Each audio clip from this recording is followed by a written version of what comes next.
So yes, here we are once again at the Romford Horror Film Festival. It is the last day, thank God. It's been a long few days, especially for you guys yesterday. What a long day that turned out to be. Yeah. And we are here with the director, writer, and lead actress, both writers, of the Uncanny, the Jury Prize Award winning Uncanny, which is fantastic. How are you guys? How are you guys tonight? Feeling elated. We didn't see that one coming, so it was really terrific. Thank you so much. I was talking to you earlier, and I had it in the back of my head, and I was like, I'm not saying anything. Oh, that you knew. Well, we know some of them, yes. We know some of them.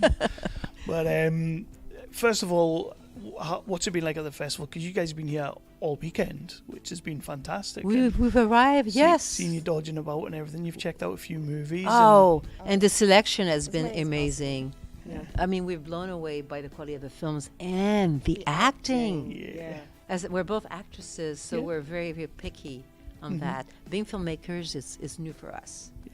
And we're absolutely so impressed. Actually, we're joking, let's come to London this summer to some acting classes, Shakespeare. You know? Well, the Brits did invent acting. Yes. So. Yes. Let's jump back a little bit though, and because yes, we've seen this wonderful film that you guys have put together, and as I said to you earlier, this is such an interesting dynamic for me because you never, as far as I'm aware, you never see mother-daughter combinations. Really so I love this, and when it comes to this movie in particular, which we'll talk about in a second, it adds a whole other layer to what you're watching when you know that. I think it's fantastic, so we'll talk about that in a little bit. But how did you guys get into this incredible industry, and why would you do it? Get into the industry at all? Yeah. Well, I was conceived I was an industry baby, I guess. Yeah, she really was. I used to study with this fantastic teacher named Peggy Fury, and she loved to play Cupid, and she would pair up couples to do scenes.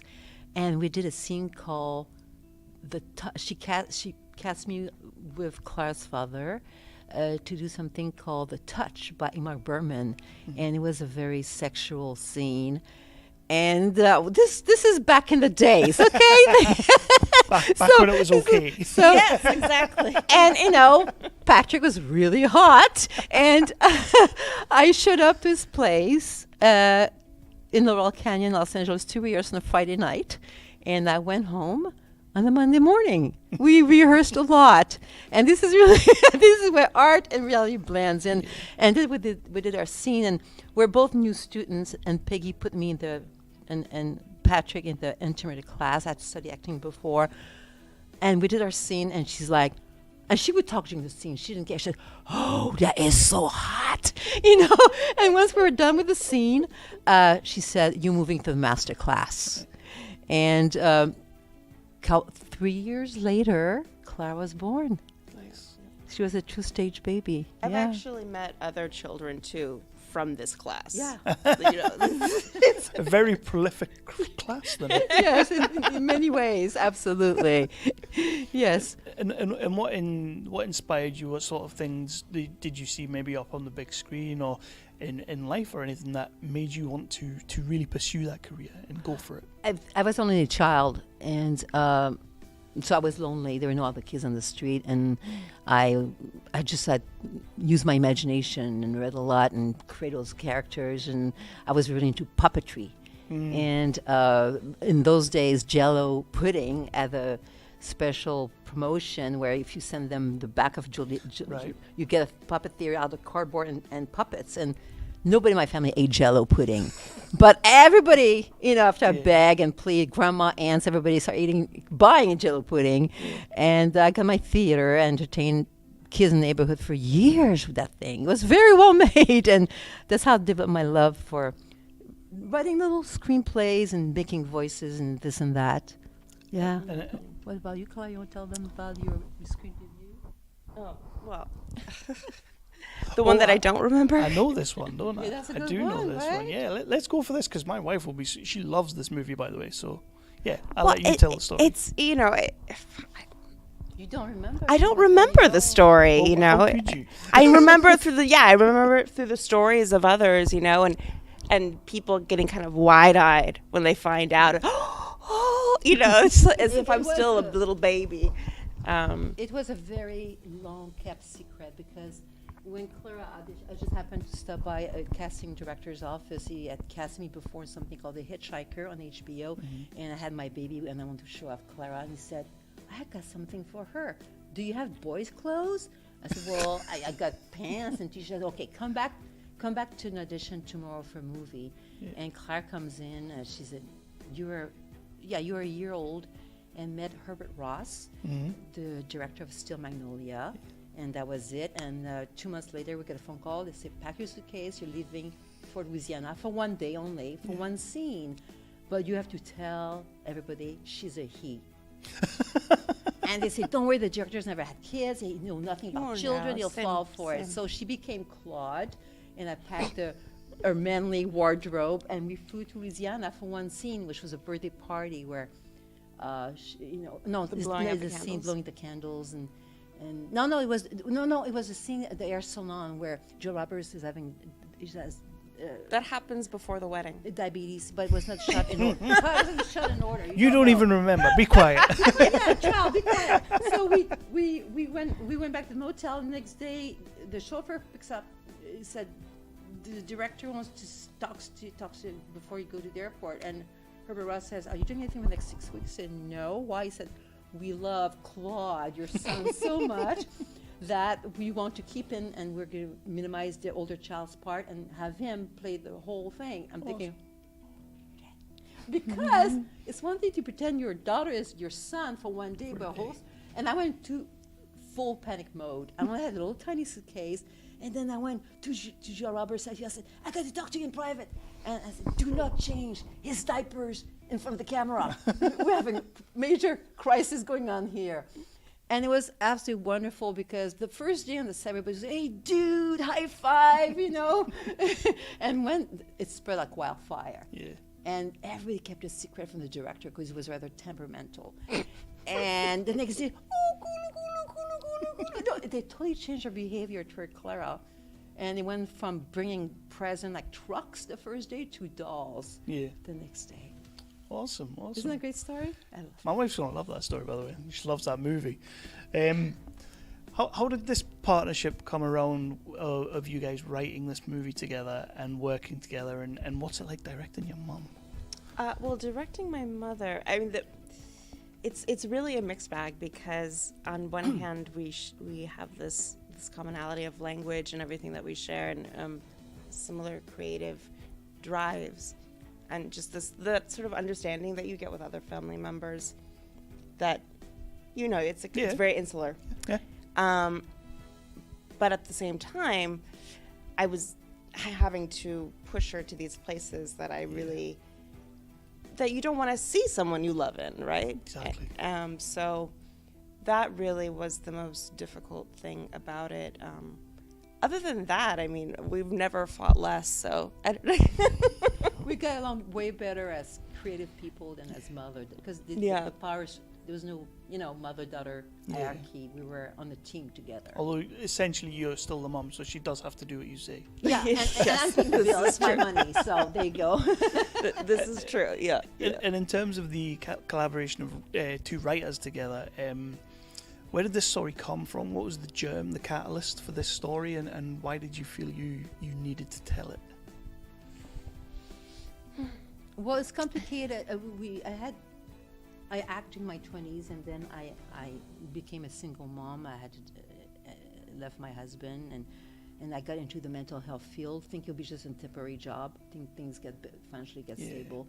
And I work as a crisis intervention counselor with LGBTQ teens in the 90s, and later on with kids out of juvenile hall and kids. It was all kids who were ward of the court. They had been abused at home and were taken away from home. So I had, and I finally, my parents passed away about 6-7 years ago, and I had this revelation at my dad's funeral. I was talking and sharing stories about my dad, and people there, the church were laughing and crying, and I was having a great time. I'm thinking, whoa, something is wrong here. I should be feeling really bad. It's my dad's funeral. And afterward, people say, you should be an actress. And I think, well, I used to be. And I'm thinking, okay, Dad is telling me something. So I literally landed in Los Angeles in the next couple of days. I quit my job as a social worker and enrolled in acting classes. Nice. And I had a wonderful teacher named Anthony Montes. And also, the school was run by James Franco.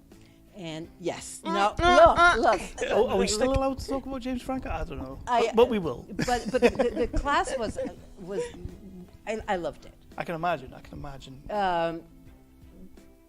It was a I auditioned for master class where they had a team of six directors, 6 producers, 6 writers, and about 20-something actors who had to make a feature film from scratch. We had a theme, and we had to sit through the whole process of screenwriting, watch the writers do it, and the budget being, it was unbelievable. Yeah. And James used to tell us, don't sit home waiting for the agent to call, create your own opportunities, and create your own film family. He's always like you see his career, and that's the way he's built his career. Yeah, definitely 100%. yeah. So it's great that he then brings that down to you guys as well, and sort of like take that and run with it. Absolutely. So I love that. I sat there and took notes and watched, and I absolutely loved it. And one of the director in the class really liked me, and she and her husband, who's a producer, wanted to do a feature and have me play the lead, and they did it. I've called The French Teacher. Nice. It did the festival circuit, and it won awards. And I played The French Teacher. And what was interesting about it is that we were doing coding, which is switching throughout the film from English to French in the middle of a sentence. And the director and the crew was from Brazil. So that was an international production. And she asked Clara and I to jump on board and help with the script. Yes, because she could barely speak English and no French at all. And Clara had a small part in it. And we started thinking, maybe we could write on our own. And then I had this idea about a short. A short? A short. It was initially a short. And her boyfriend and myself, we both convinced her there's no way you can make this a short. This has to be a feature. Yes. It's not possible. Because you always have to bite off more than you can chew. So go for the feature. Absolutely. I love the macabre. And my poor daughter had to watch movies of her mother getting her face blown up, being blowtorched, and all that kind of stuff. I said, "Isn't that cool, Clara?" And she was probably totally traumatized. Oh, I was totally traumatized. I don't know how many times I've seen you get killed in films. Yeah, I done our movies back in the days, and I didn't think she would be upset by saying that kind of stuff, but she was. Well, children have this, their idea of death isn't really quite fully developed yet, and so. It was confusing. So my boyfriend, who's the editor on the film, also played my boyfriend in the film, Mike Schulte. Like I like to tell people, there was some casting couch involved here in the casting. He said no. I was so worried that wasn't going to work out. I was like, you guys fight constantly. You literally have no chemistry. Sorry. We're definitely going to have to do a screen test. And I said, no, I know I can do it. I know he can do it. He's not an actor, but I know him. We're not screen testing. Put my producer foot down, and it worked. I was so worried. But it really worked. We had a lot of fun doing it. Yeah. He loved it, actually. So I had this little doll that you see in the film, and if you remember, that the character Zuzu finds. It's a little wax doll, which I really found years ago. I read that on the film Freeway biography. Yes, and I knew how special it was, and I saved it. And when I finally, years later, when I had a computer, I did an online search, and it's called a grave doll, a mourning doll, and they're very, very rare. It's like basically it should be in a museum. Yeah. Because they wouldn't last. They would disintegrate by the graves usually because they're wax. And it had little girl's hair, real human hair. I'm thinking, oh my God, I have to write about that. It just touched my heart. And then the story evolved, and I asked Clara to because she's a terrific writer, to get on board, and we started with the end. Yeah, we started writing the end. We started with the end and went backward. Nice. And it was in 2016, and we live in a neighborhood, right, that's known for Halloween decor. And I told Clara... That was the first thing we shot a magic, black black magic. just going out on Halloween and shooting the With neighborhood. the second unit DP, Clara and I, and one of our producer, Consuela. We went in the neighborhood. Yeah. And we would tell people, "Where's film students? Do you mind if we shoot your beautiful display? No, come on in, you know." Yeah, everyone So was at the end very of the film, you see those wonderful creature who looks expensive, but That's true guerrilla you can be filmmaking. yeah, oh, I love it. that. I love it. love to It's a do- great time to do it too, because I mean it's like a free for all practice. Exactly. Especially when everybody's really decorating the house and just going for Oh, Yeah. yes. it. I mean, you wouldn't get that in the UK, but Yeah, in LA it's huge. So we did that, and then we started really writing the script, and we worked on it for what about 9 draft? Yeah. so you filmed that stuff before you'd even Yeah. started the script. Yeah. Wow. Well, we had about like maybe the first 10 pages, and then Right. Okay. like a couple ending scenes, but we didn't have like the entire No, middle. it's- Yeah.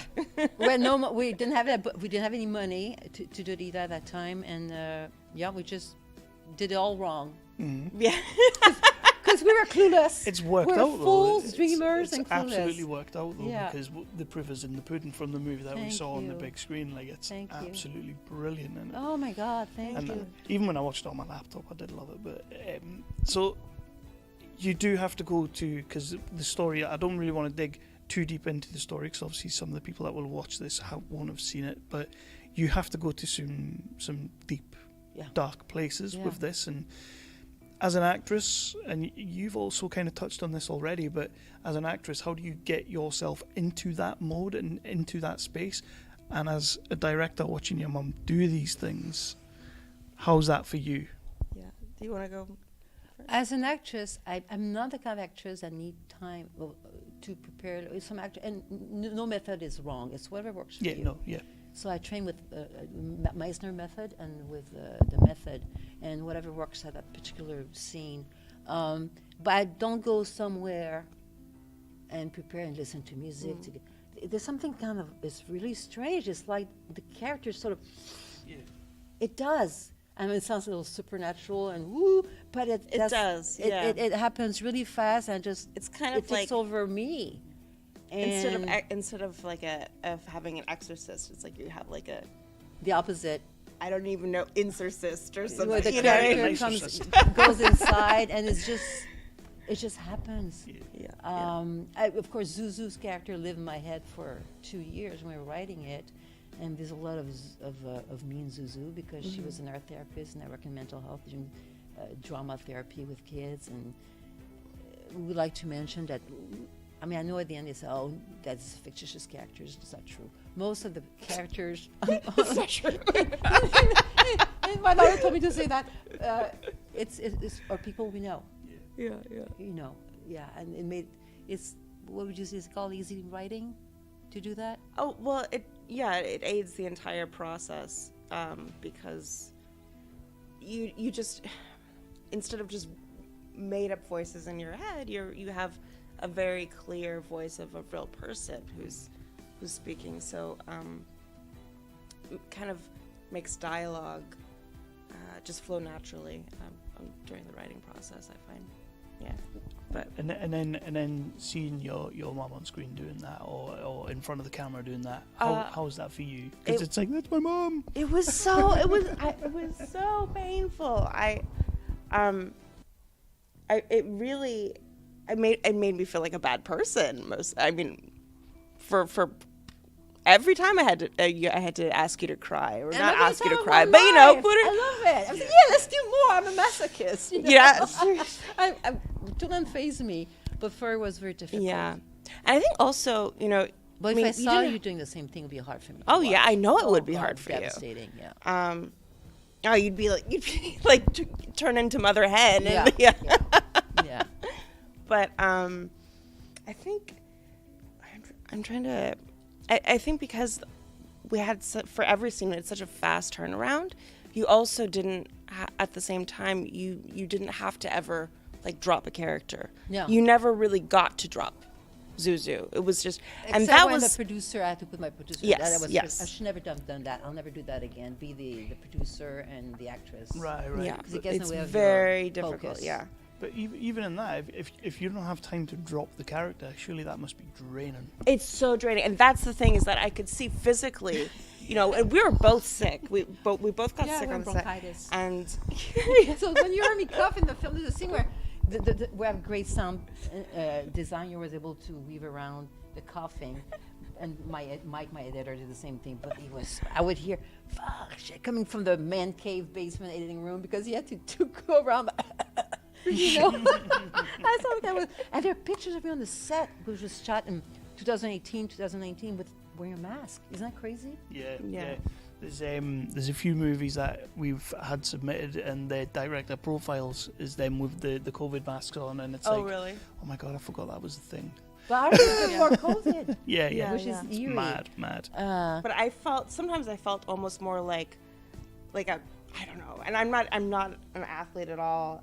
I don't like sports or even watching, but I felt like a football coach sometimes, or just like walk it off, like here's your motivation, get in there. The exhaustion works. My character is really going down the rabbit hole, so the physical exhaustion was really helping me out. Yeah, also. it did. And then there was this moment that I told you I got to share that, where the only time I got angry at my daughter. Oh gosh! And I love that story. Yeah, go for and it. I almost fired. I still live with the shame. I almost fired her. Is that there's a scene where my character has to throw up in this. I don't get into details. I have to throw up in the sink, and I have a major phobia of throwing up. I do not drink because I can stand the idea of feeling nauseous. Claire didn't know that, and she wanted me to throw up. So I'm like, one of the few things I didn't know. So I'm going like, there's a finger in my throat. I'm like, I have to doing it. She said, Mom, that doesn't look good. That looks so fake. And she said, hold on. Then she goes to the kitchen, come back with this concoction, which is, I took a sniff at it. I'm like, no.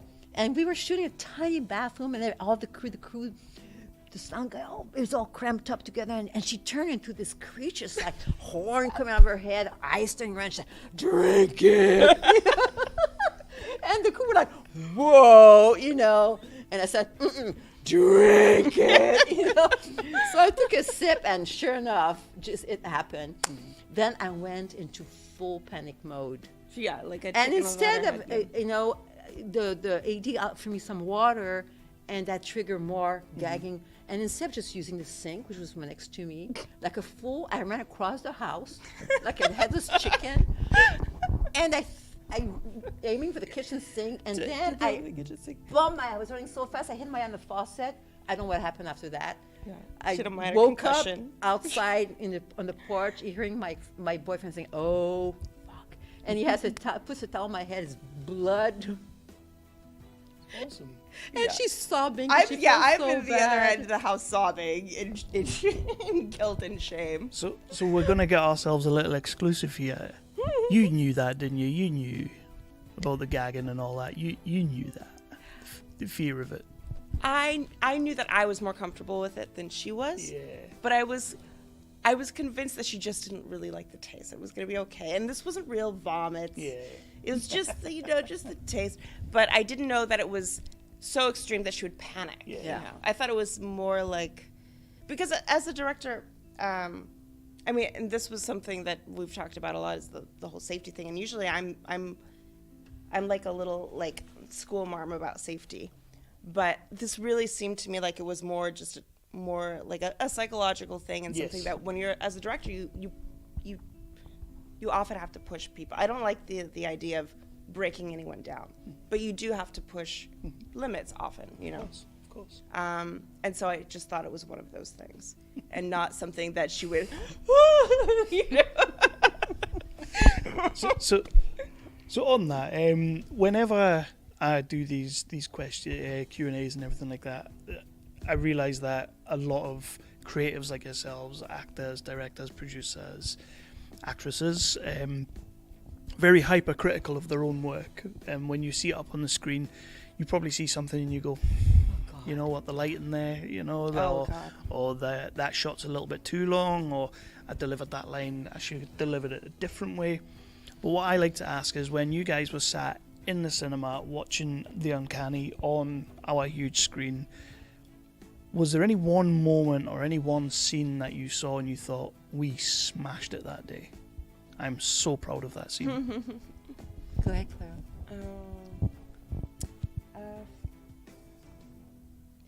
There's a few of them, but the one that I remember thinking when I was on set, and watching the monitor, was definitely was Ashley's death scene, and the moments leading up to that.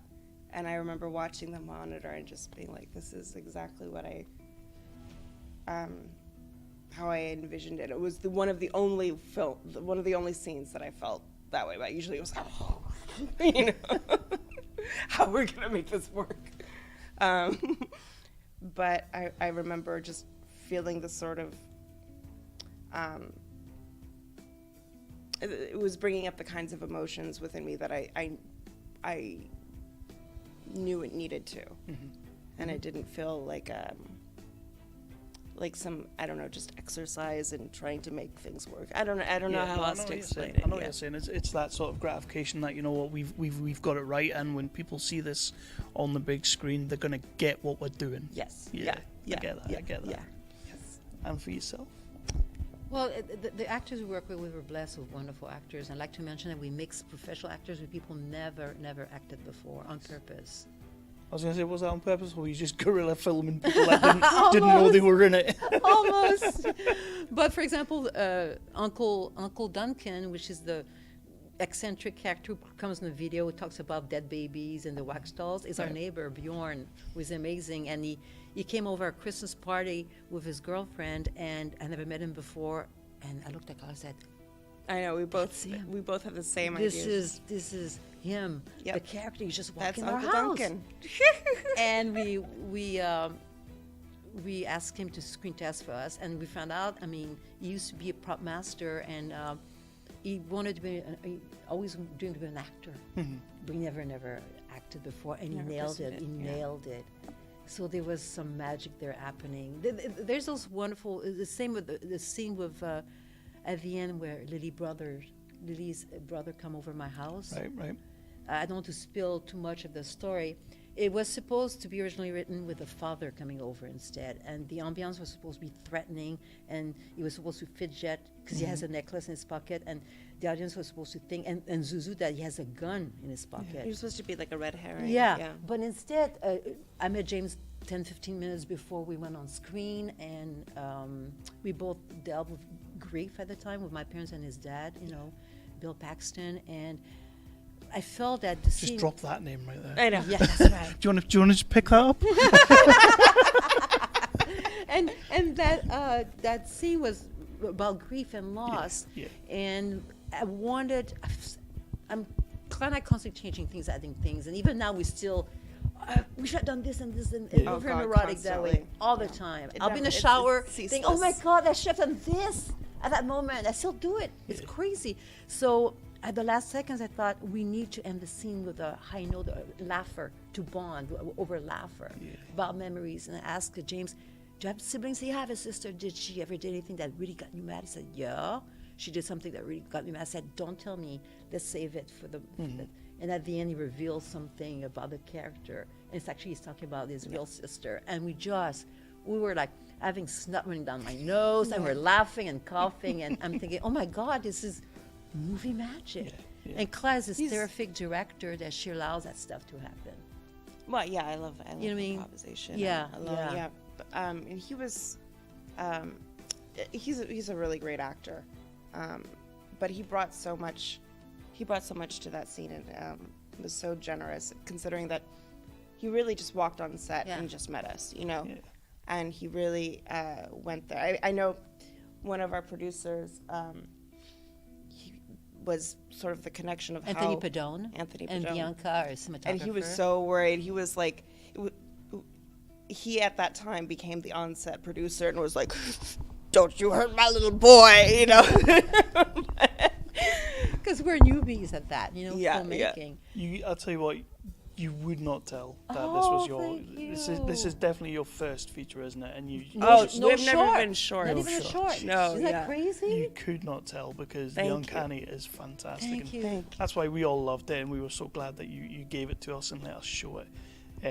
We're so glad that it played here. Well, It was- ignorance is it was bliss. amazing being here. Ignorance is bliss, Oh, like is that- we say Yeah. in America. Oh, right, yes, Right? yes. Trying to throw yourself at a film. Yeah. If we would have known how hard it is to make a movie, lots of tears and blood, like where my head and Blood, sweat, and tears. yeah, you and wrote- laughers. You wrote it that way. I mean, Yeah. you could have made it easier for yourself. I know. It's true. And I would do it in a second, and Clara, you would do it in a second. Yeah, I again. would. But I know what you mean. It's like if you were the person that you were before and you had the foresight, but not the person that you are now, where you kind of have actually lived through the experience, it does feel like, yeah, no, not going there. No, it's great, it's yeah. great. Yeah. Can we expect to see this mother-daughter duo coming forward and bringing some Absolutely, yeah. more movies to the screen? And, Absolutely. There's no more Yeah. money because my money is gone. But We'll find it. We'll find it. Yeah. Yeah. We're working on something else right now. Excellent, excellent. I'll not ask too much about that because you'll not want to give too much away. But what's happening now with the Uncanny? What happens next? You got more festivals to do. Yes. do, So far we got in 5 festivals. Brilliant. So we opened up. We had a premiere at Paris International Film Festival in Paris, of course, and then we're here, which is thrilling. We had not the whole cast and crew, but we had like 6 cast and crew members that when they found out, they're like, we're coming, Yeah. you know. Paris. They came on their own, paying their own Yeah, expenses. we all stayed in It was a phenomenal. Airbnb, and it Party was time. the best Awesome. time.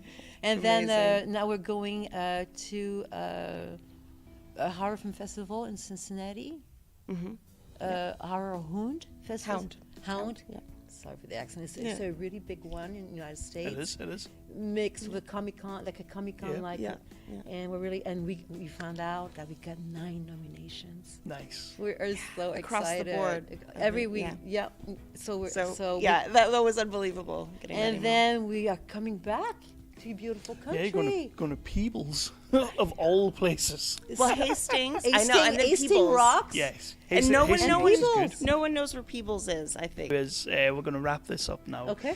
And if you just want to let people know, we've already kind of said where festivals are going to go, but reiterate that. Let people know where they can then find the Uncanny, what you're doing next with it, and where they can find you guys. Just promote yourselves a little bit, and then we'll wrap that up. Okay. Claire, you want to? I'm sorry. So, You know like, what would in be terms good of- as well is maybe say your names, because I haven't even asked. oh yeah, of course. I yeah. always get people to introduce themselves, and then we just got straight into it. So Well, maybe we It's can. been a long couple days. Is there a you way know. to put our links to? Yes, I'll be doing Then all we'll of do that, don't We'll worry, do yeah, that. yeah. My name is Marie Laurin, and my daughter, Clara Gabrielle?